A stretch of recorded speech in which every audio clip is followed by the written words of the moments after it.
बीज मंत्र जैसे बीज छोटा होता है और वृक्ष बन जाता है, ऐसे बीज मंत्र जैसे ओमकार बीज मंत्र है, ऐसे श्रीम बीज मंत्र है, सरस्वती का बीज मंत्र है। तो बच्चों को बीज मंत्र दिया, उनके जीवन में विद्या शक्ती बढ़ेगा। तो बीज मंत्र 21 आहे, सगळ्याला माहित नाही। 21 बीज मंत्र है। ओमकार एक है, 20 और है, 21 बीज मंत्र है। जैसे राम जी के भजन करने वाले राम जी के भजन में रीम बीज मंत्र मिला देते तो उनको सिद्धि होती। कृष्ण का भजन करने वाले क्लीम बीज मंत्र मिलाते तो कृष्ण की सिद्धि होती। मधुसूदन सरस्वती, वैष्णव साधु लोग जानते उनका नाम। मधुसूदन सरस्वती महाराज बड़े विद्वान थे। वो खंडन खंड खाद्य पर और गीता पर टीका लिखने को विचार किया। तो गीता पर टीका लिखने को बैठे तो एक साधु आ गया और उनके जो घर का दरवाजा खोल के कमरे में बोले, वो साधु अधिकार पूर्वक बोले, ए मधुसूदन, तुम गीता पे टीका लिखते हो तो गीताकार से मिले हो, गीताकार का दर्शन किया कृष्ण का, ऐसे गीता पर टीका लिखते। मैं मंत्र दे तो जप करा 6 महीना अनुष्ठान करा, कृष्ण प्रकट हो तो अंतिनाचे आशीर्वाद गया, गीता की टीका लिखना। तो मधुसूदन ने कृष्ण का जप चालू करा और 6 महीने तक क्लीम कृष्णाय नमः, क्लीम कृष्णाय नमः, तो कृष्ण का आय एले वेले नाय। 6 महीने झाले। बोला कहीं अनुष्ठान में कमी हो गई होगी, फिर से करो। तो फिर से करा 6 महीने का अनुष्ठान, भगवान कृष्ण आए नहीं। तो मधुसूदन सरस्वती को लगा कि क्या रास्ते जाने वाले साधु की बातों में आकर मैं गीता पर व्याख्या लिखना छोड़कर अनुष्ठान करा, भगवान तो आए नहीं। तो मन जरा उदास हो गया। तो उदासी मिटाने के लिए मधुसूदन सरस्वती कार्तिक क्षेत्र मातृ गया, तीर्थ में गए। तो तीर्थ में जो गाड़ी से उतर कर तीर्थ में जा रहे थे तो एक मोची चप्पल सीने वाला बोले, स्वामी जी 2 अनुष्ठान करके थक गए। ओ मधुसूदन ने कहा, ये तो हम तो इधर पहली बार आए और वो चप्पल सीने वाला मेरी बात कैसे जाना। बोले आपको एक साधु ने श्री कृष्ण का अनुष्ठान करने को बोला था, आप 2 अनुष्ठान किए, कृष्ण नहीं आए तो आपका मन उदास हो गया, तभी आए न तीर्थ में। बोले तू तो मोची है, चप्पल सीता है, तू तो कोई वैष्णव नहीं है, कोई बैरागी नहीं, कोई सन्यासी नहीं, तू कैसे जान गया। बोले मैंने कर्ण पिशाचिनी वश के लिए आई, कर्ण पिशाचिनी वश किया है। अपनी विष्ठा कान में रखते डालते और कर्ण पिशाचिनी का मंत्र करते तो कान में बताते कि वो ऐसा है ऐसा है ऐसा है, और फिर सब उपाय भी बताते। तो बोले भगवान का दर्शन तो नहीं हुआ, कम से कम तुम्हारा भूत भूतनी का दर्शन तो करा दो मेरे को, कैसी होती। बोले वो तो बहुत साधारण आत्मा होते हैं, आप जैसे आदमी तो 3 दिन में उनका सिद्धि हो जाएगा, मैं मंत्र दे तो माझा भूत येतो। तो मंत्र दिया और मधुसूदन महाराज भूत को बुलाने का मंत्र कर रहे। 1 दिन हुआ, दूसरा दिन हुआ, तीसरा दिन हुआ, कोई भूत भूतनी का ये ले थे का नहीं।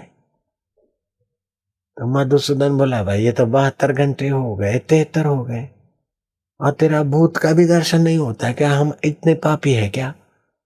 बोले महाराज थामा आता, मैं अभी पूछ के आता हूँ। वो जरा गली गुंची में गंदी जगह पे गया, अपना भूत भूतनी से पूछा। भूत भूतनी ने बताया कि तो महाराज ओम का जप किया है, इसके आगे हम प्रकट नहीं हो सकते, आग लगती।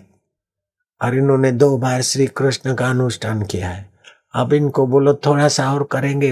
1 बार अनुष्ठान करने से एक ब्रह्म हत्या निवृत्त होती है, बड़े बड़े महापातक जल गए, अब थोड़ा सा ही अनुष्ठान करेंगे तो कृष्ण भगवान प्रकट हो जाएंगे। ऐसा उनको प्रार्थना करो, हम उधर प्रकट नहीं हो सकते। वो सात्विक साधु है ना, सात्विक के आगे तामसी चीजें प्रकट नहीं होती। मधुसूदन ने फिर से जप किया और भगवान कृष्ण प्रकाश प्रकाश और श्री कृष्ण प्रकट हुए। भगवान तुम्हारा तीसरे अनुष्ठान में तुम आए, मैं आपकी गीता पर व्याख्या लिखना चाहता हूं।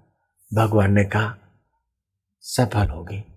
मधुसूदन सरस्वती ने भगवान कृष्ण का दर्शन भी किया और गीता पर व्याख्या लिखी। इतनी सुंदर व्याख्या कि आज लाखों लाखों साधुओं के पास मधुसूदनी गीता की टीका वाली गीता है।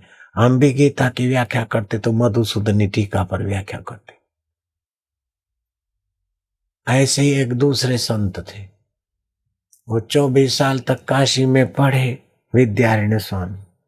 फिर बोला अब शादी शुदी करेंगे तो पैसा वैसा तो है नहीं, चलो गायत्री मंत्र करते, गायत्री माँ प्रकट होगी, आशीर्वाद मांगेंगे और सुख संपदा मिलेगी तो शादी फिर करेंगे। अनुष्ठान किया, गायत्री वायत्री आई नहीं। बोले अब बूढ़े हो जाएंगे तो क्या, चलो साधु बन जाते। अब साधु बनकर एक बार ही जप करके अर्घ्य दिया तो गायत्री माँ प्रकट हो गई, वरम ब्रूयात। बोले माता जी जब गृहस्थी जीवन जीना था, वरदान की जरूरत थी तो आई नहीं, अब तुम साधु बन गए, अब का है माता जी। बोले एक एक अनुष्ठान से एक एक महाब्रह्मत्या तुम्हारी दूर हुई, देखो ये काले काले पहाड़ एक एक अनुष्ठान से नष्ट हुए। अब जब शुद्धि होती तो देव प्रकट होता है। तो बोले माँ आप तो मैं सन्यासी हूं। वो विद्यारण्य स्वामी इतने बड़े साधु हो गए कि उनकी पंचदशी हमने पढ़ी, हमारे गुरुजी भी पढ़ते थे। इतने बड़े विद्वान हो गए। अनुष्ठान से आत्मशक्ति जागृत होती। मंत्र में जितने अक्षर है उतने लाख, उतने हजार, उतने 100 और उतने मंत्र होते तो एक अनुष्ठान सिद्ध होता, एक महापातक, एक ब्रह्म त्याग और फिर भगवत प्राप्ति होती। समझो मंत्र है तुम्हारा ओम नमः शिवाय, तो 5 अक्षर है, पंचाक्षरी, 5,00,000, 5,555 जप होते और फिर 1-2 माला आहुति करके जप देते, वो मंत्र सिद्धि होती। इष्ट मंत्र सिद्धि होती तो अनिष्ट होनार ना है। इष्ट मंत्र कमजोर है तो अनिष्ट जोर वाला है तो दबेगा, नहीं तो इष्ट मजबूत है तो अनिष्ट नहीं होता। अच्छा तो मंत्र एक बार जप दे तो उसका एक फल होता है, लेकिन तुलसी के पौधे के आगे बैठ के जपते तो 10 गुना होता फल। गौशाला में दे जपते, बैल नहीं बनना है, गौशाला में जपते 100 गुना फल होता है। शांत मंदिर में जपते अथवा गुरु की कुटिया है, गुरु ने कोई संत ने भजन किया है, उधर जप करते 1000 गुना जप होता है, फल होता है। अमावस्या को जप करते, पूर्णिमा को जप करते, होली की रात, शिवरात्रि की रात, दिवाली की रात, जन्माष्टमी की रात तो जप करते तो 10,000 गुना फल होता। तो समझो तुमने ऐसे पवित्र दिनों में जप किया और ब्रह्मचर्य रखा, दूसरे का अन्न नहीं खाया, पवित्र अपने हक का अन्न है। अब साधु है तो भिक्षा तो खाना पड़ेगा, वो भी बात अलग है। और गृहस्थी है कमाते और दान का खाते तो फिर उसकी भक्ति तो जिसका खाएगी उसके हिस्से में थोड़ा पुण्य जाएगा। तो मानो तुमने 2,12,1360 जप किए, लेकिन किसी जप का फल 100 गुना, किसी का 1000 गुना, किसी का 10,000 गुना हुआ तो 1 करोड़ जप हो जाएगा। तो कैसे पता चले कि 1 करोड़ जप हो गया? जब 1 करोड़ जप हो जाएगा तो अंतर्यामी ईश्वर जानते। तो तुम्हारे को स्वप्न में संत दर्शन, भगवत दर्शन और खुशी, आनंद आनंद आए तो समझना 1 करोड़ जप पूर्ण झाले। और तुम्हारे भाग्य का जो जन्माक्षर, जन्म कुंडली है उसमें पहला स्थान तन स्थान है। वो शुद्ध होने से रजोतमो गुण शांत होगा और चित्त में प्रसन्नता आएगी। पहले जैसा दुख नहीं लगेगा, पहले जैसा संसार का आकर्षण नहीं होगा। तो समझ लो 1 करोड़ जप तुम्हारे भगवान ने मान लिए। अगर दुगने जप हो जाए तो तुम्हारा जन्म कुंडली का धन स्थान शुद्ध हो जाएगा। जन्म कुंडली में 12 स्थान होते हैं, तो तन स्थान पहला है, धन स्थान दूसरा है। दुगने जप होने से धन प्राप्ति सुलभ हो जाएगी और संयोग वियोग का इतना सुख दुख नहीं आता। कोई जन्माए तो ठीक है, कोई मराए तो ठीक है, उसकी सदगति।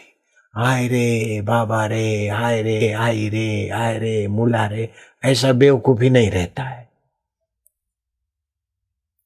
धन स्थान शुद्ध होने से साधु है तो साधु परिवार में और गृहस्थी तो गृहस्थी परिवार में वियोग संयोग का सुख दुख ज्यादा नहीं होगा और अंतरात्मा की शांति बढ़ेगी। अगर 3 गुना जप हो तो जन्म कुंडली का सहज स्थान प्रभावशाली होता है। आप जहां भी जाएंगे लोग आपको स्नेह करेंगे, असाध्य कार्य सदने लगेंगे। साधु के पास कुछ नहीं होता, हम तो खाली हाथ गए और साबरमती नदी के किनारे बैठे और कुटिया बन गया, आश्रम बन गया और हजारों करोड़ों लोगों में सब हो गया। तो ये मंत्र सिद्धि होती तो कहीं भी जाओ साफल्य साफल्य हो तो जो तो जो तो। 3 करोड़ जप हो जाए तो सहज स्थान की शुद्धि होती है। और 3 करोड़ 1 2 3 नहीं, कभी एक मंत्र का 10 गुना 100 गुना 1000 गुना 10,000 गुना कभी लाख गुना ऐसे 3 करोड़ जप हो जाए तो सहज स्थान जन्म कुंडली का शुद्ध होता है। असाध्य कार्य सद जाएंगे और सभी लोग स्नेह करेंगे, तुम्हारी वाणी पर विश्वास करेंगे। तुम झूठ बोलने से परहेज करोगे तो वाणी भी सत्य होने लगेगी। अगर 4 गुना जप होता है तो तुम्हारा जन्म कुंडली का सुख स्थान शुद्ध हो तो शरीर और मन पर आघात नहीं लगेगा, जरा जरा बात में बीमारी नहीं पकड़ेगी। 66 साल में भी जुआन, कितना जाते इधर उधर परिश्रम करते, खाने का टाइम नहीं, सोने का टाइम नहीं, फिर भी शरीर मन मजबूत रहता। ये 4 करोड़ जप करने से सुख स्थान शुद्ध होता, शरीर और मन के आघात नहीं लगते। अगर 5 गुना जप होता है तो पुत्र स्थान शुद्धि होती, निसंतान को भी संतान का आशीर्वाद देते तो तिनाला मुलगा मुलगी हो तो होती जाए। महाराष्ट्र में धुलिया डिस्ट्रिक्ट है ना, धुलिया डिस्ट्रिक्ट में शाहदा नगर है, प्रकाशक के पास में। उधर मेरी कथा थी तो शाहदा नगर का नगर अध्यक्ष पुरुषोत्तम पाटिल, उसने बहुत सेवा किया मंडप में इधर उधर और 25,000 रुपया समिति को दिया। तो मेरे को बोला कि ये नेता का हाथ तो दूसरे के जेब में होता है, लेकिन ये कैसा नेता है कि इतना सेवा किया और 25,000 भी दिया। हमारी समिति में छोटी समिति, कोई 10,000 दे, 5,000, ये 25,000 दे। तो मैं खुश हो गया। मैं बोला काय पाहिजे, पुरुषोत्तम पाटिल उसका नाम था। बोले मुलगी नहीं संतान। मैं क्या, सूरत की शिविर होगा, सूरत आश्रम में आना, वहां मनोकामना सिद्ध वृक्ष है, कल्प वृक्ष है, उधर हाथ घूमने से मनोकामना पूरी होती। तो दोनों आए पति पत्नी और मैंने कुछ प्रसाद मंत्र दिला। ओ 72 साल का पुरुषोत्तम पाटिल 73 पौनी 74 साल का हुआ तो नासिक में अपना आश्रम है। नासिक तो जानते हैं आप, नासिक में वो अपना बच्चा लेके आया। बोले बाबू जी संतान। तो ये बात मैं बोला तो ये कैसेट में आई तो फिर कई लोग उसको मिलने गए, कई टेलीफोन करे और पत्रकार पूछे कि इस उम्र में कैसे हुआ। बोले बापू ने सांगितलं।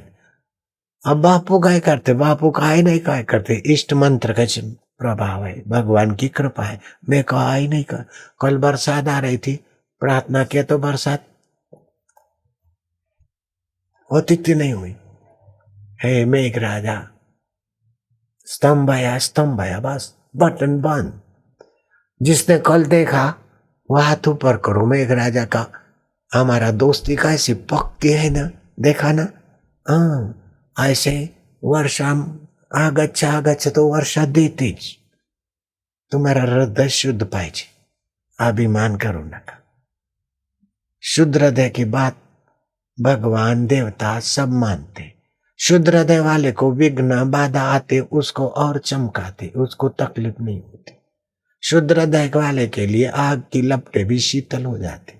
शुद्ध हृदय वाले प्रहलाद को पानी में डुबाते तो पानी भी उनकी रक्षा करता। शुद्ध हृदय वाले प्रहलाद को कष्ट देते तो उसके लिए कष्ट भी भक्ति हो जाती। शुद्ध हृदय वाले नामदेव को, तुकाराम को निंदा करने वाले कितना कष्ट देते, लेकिन उनके लिए कष्ट तपस्या हो जाता है। शुद्ध हृदय वाला अपनी शुद्धि के बल से सब विघ्न बाधाओं के सिर पर पैर रख के भगवत प्राप्ति कर लेता है। तो अपुत्रवान को पुत्र और पुत्रवान को अच्छा संबंध, अविद्वान को विद्या, बुद्धि शक्ति जागृति, धारणा शक्ति जागृति, 5 करोड़ जप करने से ये सब जागृत होते। तुकाराम महाराज कोई ज्यादा नहीं पढ़े थे, लेकिन उनके अभंग एमए के पाठ्य पुस्तक में महाराष्ट्र गवर्नमेंट पढ़ाती थी। अभी क्या पता क्या कर दिया उन्होंने।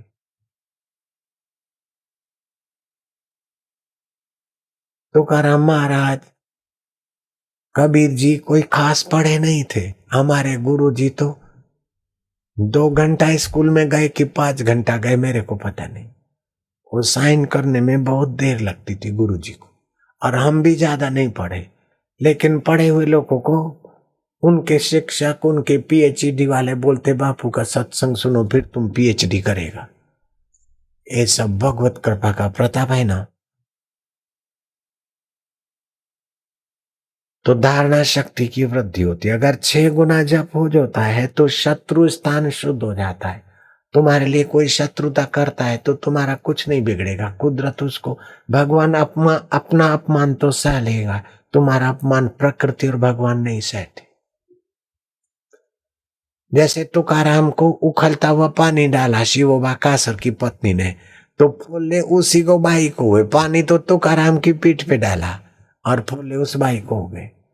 और फिर सब दवा करते करते थक गए। आखिर तुकाराम महाराज से माफी मांगा, उनको गंगा स्नान कराया, उनके स्नान वाली मिट्टी उस बाई को लगाया, तभी उसको ठीक हो गया।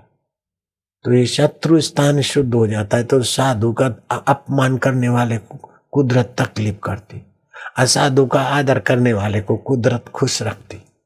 इसलिए साधु का दर्शन आदर गृहस्थी के लिए पुण्यदायी होता है, साधु का अपमान नहीं। हाँ, साधु दूरता है, कोई साधु के कपड़े पहन लेते हैं और भजन नहीं है। आजकल तो कई विधर्मी लोग भी अपने वैष्णव का वेश बनाकर पूजवाने का ढोंग करते, लेकिन सच्चे साधु को तो आदर करना और ढोंगी को दूर से राम राम आए बस। अगर 7 करोड़ जप हो जाते तो स्त्री स्थान शुद्ध होता है। पति पत्नी का नहीं है, कुरूप है तो कजोड़ा है तो सजोड़ा हो जाएगा, शादी नहीं होती तो हो जाएगी। 8 करोड़ जप होते तो मृत्यु स्थान शुद्ध होता है, अकाल मृत्यु नहीं जाएगा। किसी गैस गाड़ी का, बस का, हवाई जहाज का एक्सीडेंट होने वाला है, लेकिन तुम्हारा 8 गुना जप है तो फिर उसका एक्सीडेंट सूली में से काटा हो जाएगा, बच जाएगा। हम जोधपुर के जहाज में बैठे तो जहाज उड़ के गिरने वाला था तो उड़ा नहीं, फिर उसका मशीन बदला, इंजन वो रॉड बदला, दूसरे दिन वही जहाज में हम गए। जोधपुर से जयपुर जाना था। तो ये भगवान ऐसी रक्षा कर देते, मशीनों में भी भगवान की कृपा चमत्कार करती है। नहीं तो हम कितना घूमते, कभी एक्सीडेंट नहीं होते, भगवान की दया है। सुरक्षा कर तो इष्ट मंत्र की माला गले में रखना चाहिए। माला शौचालय में कभी नहीं ले जाना, ले गए तो दो। और मासिक धर्म है तो फिर माला नहीं घुमाना, एमसी में है तो माला नहीं छूना। ऐसे। और ओमकार नहीं जपना बिना माला के। मानो ओम नमः शिवाय गुरु मंत्र है तो शिव शिव शिव शिव 15 मिनट जपे। हरि ओम है तो हरि हरि हरि हरि 15 मिनट। ओम नमो भगवते वासुदेव है तो वासुदेव वासुदेव वासुदेव ऐसा जप। ओमकार नहीं जपना मासिक धर्म में। और माला नहीं छूना। और शौचालय में माला ले गए तो माला सहित स्नान करो। पीपल के पत्ते पर माला रख के उसको दूध से स्नान कराओ, पानी से स्नान कराओ। माले माले महामाले पातक नाशिनी पुण्यदायिनी अपने गले में रखो। और जो बूढ़े हो गए अथवा मृत्यु कभी भी आ सकती तो घर वालों को बोल देना। और साधु इतने चेले चपाटे को बोल देना कि मेरे गले में से माला नहीं उतारना, माला सहित मेरा कर्म कांड होना। माला सहित गंगा परवा, यमुना परवा, नर्मदा परवा अथवा जल समाधि, थल समाधि अथवा अग्नि संस्कार, लेकिन माला साथ में। माला घरे न को, आश्रम में नहीं, माला साथ में लेके मरना। ये सुखदायी पुण्यदायी होती, सदगति होती। अगर 9 करोड़ जप हो गया है तो धर्म स्थान शुद्ध हो तो जिस इष्ट का जप करते वो इष्ट देव प्रकट हो जाएगा। समर्थ रामदास के आगे सीताराम प्रकट हो गए, तुकोबा के आगे रुकोबा विठल प्रकट हो गए, मोरिया बाबा के आगे गणपति देव प्रकट झाले, रामकृष्ण के आगे मां काली प्रकट होती। अगर भगवान को निर्गुण निराकार आत्मरूप मानते तो आत्मरूप से ज्ञान प्रकट हो जाएगा। मरने वाला शरीर है, बदलने वाला मन है, निर्णय करने और बदलने वाली बुद्धि है, उस सब को जानने वाला मेरा आत्मा। श्वास अंदर जातो तो सो, बारी आते तो हम, ये चलने लगेगा सो हम। मैं वही हूं जिसकी कभी मौत नहीं होती, जिसको पुण्य और पाप का लेप नहीं लगता, वो मैं अमर आत्मा हूं। जन्म मृत्यु मेरा धर्म नहीं है, पुण्य पाप कछु कर्म नहीं, मैं अज निर्लेपी रूप कोई कोई जाने रे। फिर वो सोहम स्वरूप आत्मा परमात्मा का साक्षात्कार कर लेता है। अगर 10 करोड़ जप हो जाते हैं, 9 करोड़ में तो इष्ट प्रकट हो जाता है, और 10 करोड़ जप हो जाते, आप समझ ले 10 करोड़ कैसे। अभी एक मंत्र का 10,000 गुना भी हो जाए तो वो भी गिनती में होगा। 10 करोड़ जप हो जाते तो कर्म स्थान शुद्ध हो जाता है, दुष्कर्म सब नाश हो जाता है, तुम्हारे द्वारा जो भी होगा वो सत्कर्म हो जाएगा।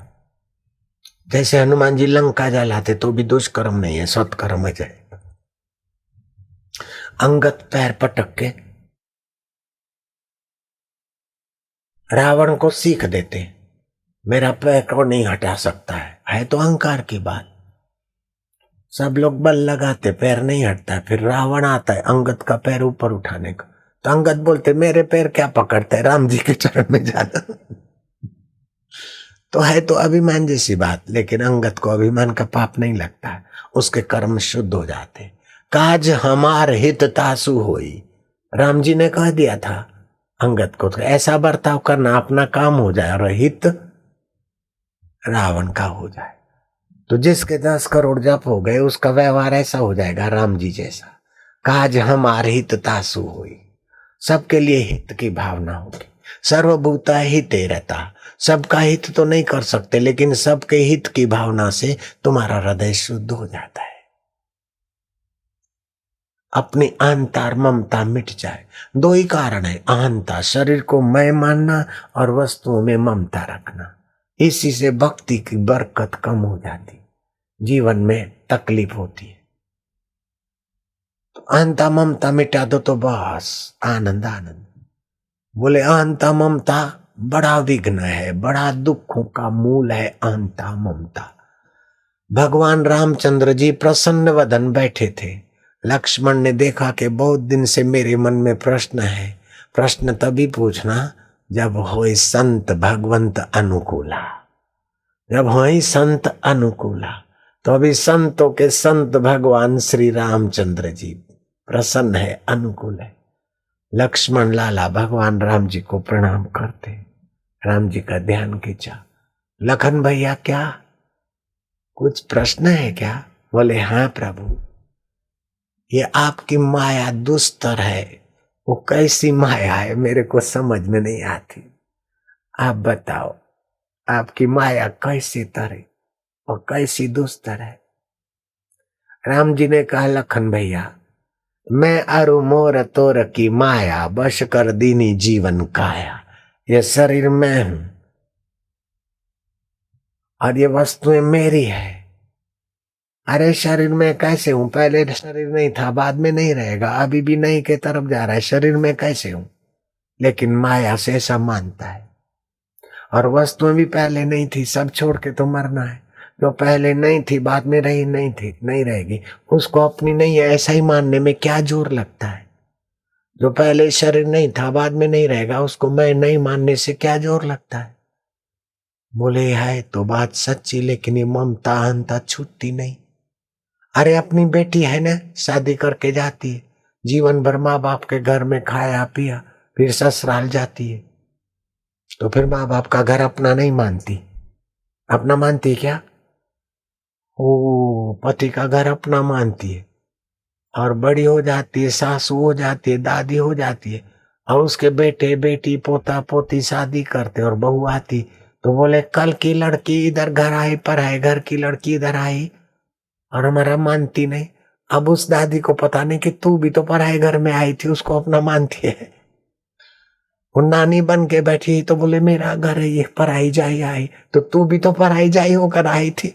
अब इस घर को अपना मानती है और वो माँ बाप के घर को पराया मानती है। ऐसे ये शरीर जहाँ जन्मा है ये पराया है, लेकिन आत्मा परमात्मा अपना घर है। जब तुम्हारी बेटी अपना घर बदल सकती है, बेटी बोलती नहीं वो तो मेरा मेरा घर नहीं है, मेरा घर तो ये है, वो तो मेरे मायके का घर है, वो तो मेरा घर ये है। तो ऐसे ये शरीर तो है माया रूपी मायके का घर, मेरा घर तो आत्मा परमात्मा है। बस इतना ही करना है ना। युक्ति से मुक्ति हो, नहीं तो कितना शरीर को तक पा दे, कितना उपवास कर ले, कितना जागरण कर ले, ऐसे गाल बैठ जाती। जागरण करते और चाय पीते कॉफी पीते तो धातु कमजोर होते, आंखें फट जाती, गाल बैठ जाती। क्या करते? बोले भजन करते। भजन नहीं, बेवकूफी करते। जागरण करना, भूखे पेट रहना, चाय कॉफी पीना, ये भजन नहीं है, बेवकूफी है। ये भजन में नहीं गिना जाएगा, वो भगतड़ा बन जाएगा। अरे ये तो भगत है, और भगत मतलब कुछ नहीं जानता, ये तो बेचारा भगत। अरे भगत और बेचारा कसले? भगत जगत को ठगत है, भगत को ठगे न कोई। एक बार जो भगत ठगे तो अखंड यज्ञ फल हो। सियावर रामचंद्र की जय। भक्त मतलब अपना शरीर में और वस्तु में ममता न रखे। तुलसी ममता राम से, समता सब संसार, राग न द्वेष न दोष दुख, दास गए भव पार। भक्त तो जो आत्मा परमात्मा से भी भक्त नहीं होता, वो ही भगत है पक्का। तुलसीदास पक्के भक्त है, गोरोबा काका पक्के भक्त है, नामदेव पक्के भक्त हो गए। तो भक्ति का मतलब है मैं भगवान का, भगवान मेरे। और फेरा फिरती तो वो मायके का घर और ये मेरा घर, तो तुम भी फेरे फिरो न कि ये भगवान मेरे और मैं भगवान का। और बिना फेरे भी सचमुच तुम भगवान के है। भगवान तो आपको अपना मानते और आप अपने को भगवान का क्यों नहीं मानते? काई जोर लागतो, काई तकलीफ होती? सचमुच में भगवान, मैं कोई धोखा नहीं करता हूं, मैं झूठ नहीं बोलता। सचमुच में भगवान तुम्हारे हैं और तुम भगवान के हो। संसार तुम्हारा नहीं है। अगर तुम्हारा संसार है तो कोई चीज लेके जाके दिखाओ दो। अरे शरीर भी छोड़ना पड़ेगा था, तो शरीर भी तुम्हारा नहीं है, संसार की वस्तु भी तुम्हारी नहीं, लेकिन आत्मा तुम्हारा है, परमात्मा तुम्हारा है। मैं भगवान को साक्षी करके माथे पर हाथ रख के बोलता हूं कि सच्ची बात को आप पकड़ लो ना, तो भक्ति तुम्हारी भाव ही बदलना है। भक्ति मार्ग में भाव की श्रेष्ठता ही भक्त का कल्याण कर देती। भावो ही विद्यते देवो न लोष्टे काष्टे पाषाणे च। ऐसे रसोई घर में जाओ तो ना धो के जाना चाहिए। बच्चों को रसोई घर में नहीं ले जाना चाहिए, छोटे छोटे बच्चे गंदगी करे ऐसा रसोई घर तो, और जहां रसोई बनती वहां पवित्रता रखो, गौमूत्र से कभी कभी साफ कर लो, फिनाइल उपयोग करो न कहा, केमिकल है, जीव जंतु मरते, अशुद्धि होती। गौमूत्र अथवा गौमूत्र से बनी हुई फिनाइल जीव जंतु को दूर करती और शुद्धि रखती। गाय का गोबर और गौमूत्र लेके थोड़ा मुल्तानी मिट्टी मिलाकर शरीर को मल दो और फिर स्नान करो। पाप नाशिनी ऊर्जा, रोग नाशिनी शक्ति आएगी। केमिकल का साबुन जरा मैल तो काटता है, लेकिन उसका केमिकल का जहर रोमकूप को लगता है। तो कभी कभी गौमूत्र, गोबर, और गोबर नहीं तो गोचंदन अगरबत्ती लेके उसको मल दिया और उसको रगड़ के स्नान करा, बड़ी स्फूर्ति, बड़ा आनंद आता है। और जिसके पास गाय है वो तो सारी बीमारियों को मिटाने का पंचगव्य बनाकर पियो ने, पाप और बीमारी तो ऐसा भागती जैसे बिल्ली को देखकर चूहा भागता है। गाय का घी,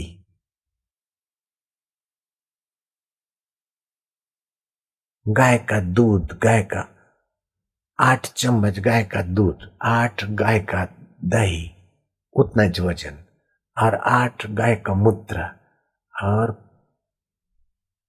8 चम्मच पानी, और आप 4-5 चम्मच गाय का घी, 4-5 चम्मच गाय के गोबर का रस, सब मिला के अच्छी तरह से मत के, फिर जरा सा घी नहीं, गरम नहीं है तो गरम कर लेना जरा। फिर क्या करो, वो कुशा लेकर मंत्र करो। मंत्र है यत त्वग स्थित गतम पापम देहे तिष्ठति मामके प्रशांत पंचगव्यस्य दहति अग्नि रिवेंद्र।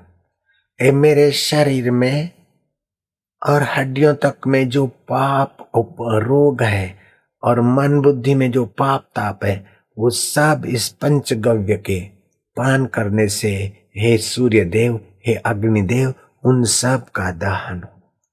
एक मंत्र नहीं जाने तो ये तो जान सकते ने, मेरे शरीर में हड्डी तक में जो भी रोग है, मन बुद्धि में जो पाप है, वो अग्निदेव और सूर्यदेव की कृपा से उन पापों का, रोगों का दहन हो। एक कटोरी पंचगव्य पियो, उसी दिन रोगों में, फिर 2 घंटा कुछ खाना नहीं, कैसा भी रोग होगा उसी दिन रोग में आराम मिलेगा और मन बुद्धि में खुशी खुशी आएगी। मैंने पी के देखा है, मैंने हजारों लाखों साधकों को पिलाकर उनके जीवन में इसको चमत्कार को अनुभव किया है। इसको बोलते पंचगव्य।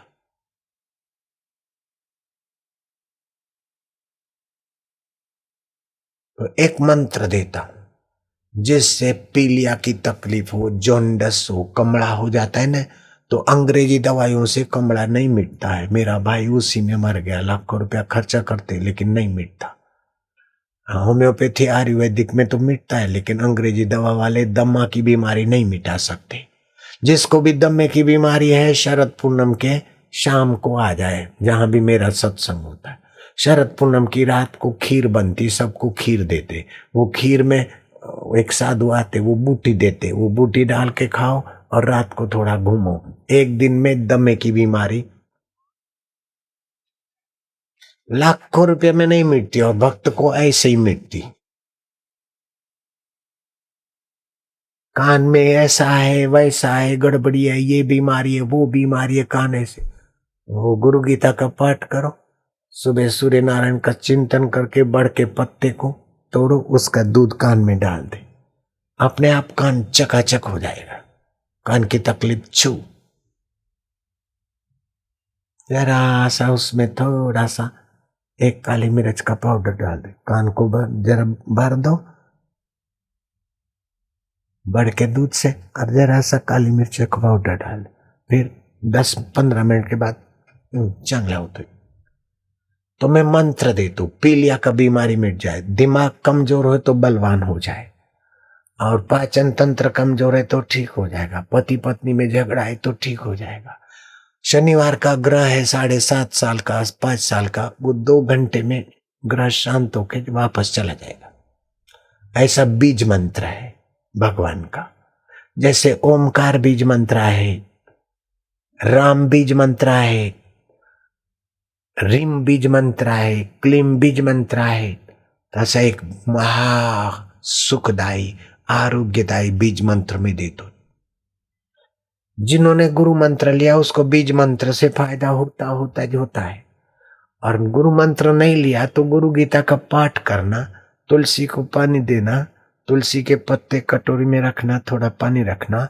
रविवार को तुलसी के पत्ते नहीं तोड़ना, नहीं खाना। रविवार को अदरक नहीं खाना। रविवार को धूप तो बहुत नुकसान करता है। रविवार को लाल सब्जी भी नहीं खाना, लाल मिर्च भी रविवार को नहीं, कम कर दे। रात्रि को दही खाने से अक्ल कमजोर होती। अष्टमी को नारियल खाने से बुद्धि मंद होती। और रात्रि को तिल का तेल उपयोग करने में शरीर में बीमारियां होती। अब मासिक धर्म में अपने हाथ से भोजन बना के परिवार को खिलाने से परिवार की बुद्धि का प्रभाव कम होता। शुद्धि रखा। तो मैं मंत्र दे तो एक बार में पढ़ के ये मंत्र करेंगे तो फायदा होने वाला नहीं है। यहां जो बैठे हैं बाएं कान में उंगली डाल दो, लेफ्ट खाबे कान में उंगली डाल दो, और ये मैं महामंत्र बीज मंत्र सुनाता हूं। इससे पीलिया की बीमारी मिट जाएगी 2 घंटे में। 50 माला करो, पीलिया मिट जाएगा। 100 माला करो, शनिचर का ग्रह शांत हो जाएगा। और रोज 1-2 माला करने से दिमाग, बुद्धि, हार्ट अटैक, हाई बीपी, लो बीपी लागत ज नहीं, दूरी जात। ऐसा मंत्र है। कान में उंगली डालना तो ये मंत्र तुमको फलेगा। श्रद्धा से करोगे, कान में उंगली डालो। अभी सुनो, साजे कान से सुनने से मंत्र प्रभावशाली हो। तो मंत्र है खम, बीज मंत्र। जैसे ओम ऐसे ही खम खम खम खम खम खम खम खम खम खम खम खम खम। हार्ट अटैक खम खम होतो, हाई बीपी खम खम होतो, दिमाग की कमजोरी खम खम होती, पीलिया की बीमारी खम खम जाती दूरी, शनिचर का ग्रह खम खम दूरीज। कान में से उंगली निकाल दो। गुरु गीता का पाठ कर लेना। तुलसी के 5 पत्ते 7 पत्ते पानी में रखना और ये जप करना। बस फिर वो पत्ते चबा के खाना। और दांतों के बीच में तुलसी के पत्ते रहेंगे तो दांतों के बीच जगह बन जाएगी। इसीलिए पानी ऐसा पियो कि दांतों के बीच तुलसी के पत्ते नहीं रहना चाहिए। और कोई साधु है, बूढ़ा हो गया है, कमजोरी है, तो क्या करना? तुलसी के बीज 1 चुटकी भोजन के बाद पान में डाल के चबा चबा के खाए तो कमजोर वाले को भी बुढ़ापे में भी बल रहेगा। तुलसी के बीज 1 चुटकी, साधु हो, गृहस्थी हो, चबा चबा के पान में खाए। समर्थ रामदास पान खाते थे। मैं भी भोजन के बाद तुलसी के बीज डाल के कभी चबा के खाता हूं। कैसा जुआन जैसा है कि नहीं है? अब एक और बात, प्राइवेट बात है, बोलो तो मैं बताता हूं। प्राइवेट है, बताओ क्या? अपने वेदों में, शास्त्रों में, आयुर्वेद में लिखा है कि पहले राजे महाराजे सोने को मार के सुवर्ण भस्म बनवाते थे और हीरे को मार के हीरे की भस्म बनवाते थे। तो हीरे भस्म रोगों को दूर रखती है, सुवर्ण भस्म सुवर्ण क्षार देती है शरीर में। तो मैंने एक बार 700 रुपये में 1 ग्राम सुवर्ण भस्म मंगाई थी सर्दियों के दिन में। फिर जो पाक बनेगा उसमें फिर मैं क्या अपने अकेले खाना ठीक नहीं, फिर दूसरों के लिए, सबके लिए बनवाई, तब मेरे को खाना अच्छा लगता। ऐसे 7,000 रुपये में 1 ग्राम हीरे की भस्म मैंने जयपुर से मंगाई, ईमानदार वैद्य के पास। फिर सोचा कि मैं कैसे खाऊंगा, इतने मेरे भक्त हैं, इतने लोग हैं, मैं 7,000 रुपये 1 ग्राम हीरे की बस में चट करूं। नहीं, आता ठेवली है, अभी भी पड़ी है, मैंने नहीं खाई। वो 7,000 रुपये की चीज पड़ी है। फिर मैं सोचा कि हीरे की बस में कैंसर मिटता है, हृदय मजबूत होता है, रोग प्रतिकारक शक्ति, बहुत बहुत फायदे हैं। तो ये सबको कैसे मिले? तो सोचते सोचते अब 1 किलो हीरा लेगा तो 10 करोड़ रुपया से भी ज्यादा लगेगा। छोटे छोटे हीरे, बड़े हीरे तो 50 करोड़। 1 किलो हीरे, अब इतने लाखों भक्त है तो 1 किलो हीरा तो होना चाहिए। तो 1 किलो, आधा किलो हीरा कैसे करना? फिर हमको युक्ति आई कि हीरा खरीद के नहीं लेना, लेकिन वो हीरा घिसते तो उसका जो पाउडर है ना, वो हमारे भक्तों को मुफ्त में पड़ता है। वो 1 लाख रुपए किलो बिकता है और मेरे को तो और सस्ता देते। पैसा लेते नहीं भी लेते तो हम वो 10 करोड़ का हीरा 80,000 रुपए में, वो तो 80 भी क्या लेगा, वो हम मंगवाया और बनाई हीरे की भस्म और उसकी बनाई गोली। तो जो 7,000 में 1 ग्राम, अभी 250 में 2 ग्राम की डिब्बी स्टॉल पे रखते हमारे भक्त। खाओ हीरा भस्म, आए मजबूती जाती। उसको वज्र रसायन बोलते। उसके जो कण बनते ना वज्र जैसे मजबूत। बड़े बड़े राजे महाराजे जो खाते वो आजकल मेरे भक्त को मैं खिलाता है। भगवान ने मेरे को अक्ल दी थी तो मैं काहे फायदा नहीं करूंगा। वज्र रसायन। कोई भी बूढ़ा होता है, कोई कमजोर होता है तो मैं बोलता हूं कि च्यवनप्राश में वज्र रसायन आधी आधी गोली, फिर आधी हजम होता है तो पूरी पूरी गोली खा ले, या तो दूध के साथ खा ले। एक भाई आई, बोले बापूजी मेरे को पहचाना? मैं कहा नहीं, और टिकट। बोले 6-7 महीने पहले मेरे को उठा के आए, डॉक्टर ने जवाब दे दिया था कैंसर था, ब्लड कैंसर, मैं तो मरने को थी। वो फिर वैद्य आश्रम की, वो पैसा वैसा का उसको मुंह नहीं है। जो पैसा लूटते उनकी अक्ल भी ऐसी होती है, जो परोपकार करते उनकी अक्ल भी भगवान बढ़ा देते। तो उसने वज्र रसायन दिया और मैं ऐसी हट्टी कट्टी हो गई, तंदुरुस्त हो गई। भाई कोई गर्भवती है, बालक कमजोर है, ऑपरेशन कराना पड़ेगा, फलाना कराना पड़ेगा ना को। भीम जैसे भीम के को कुंता माता ने निर्भीक होकर अवतार दिया, जन्म दिया, तो तुम्हारा छछुआछा बेटे के लिए डरना, पेड़ू सुकोड़ना, तो तुमको भी पीड़ा होगी, बच्चे को भी होगी। और डॉक्टर फिर चीरेगा, ऑपरेशन करेगा, पैसा लूटेगा, दवाई लिख देगा, पेन किलर। बिल्कुल बदमाशी की बात है। पेन किलर, पेन मतलब पीड़ा को मारने वाली दवा, गोली। पीड़ा तो मरती नहीं, पीड़ा की खबर देने वाले हमारे टिश्यू, हमारे ज्ञान तंतु मूर्छित हो जाते और कितने हमारे सेल्स मर जाते। पेन किलर से पेन नहीं मरता, पेन की खबर देने वाली समझ थोड़ी देर के लिए मरती है। अगर पेन किलर से पेन मरता है तो पेन किलर खाया, फिर पेन नहीं होना चाहिए। 4 घंटे में फिर पेन होता है, 3 घंटे में फिर दर्द होता है।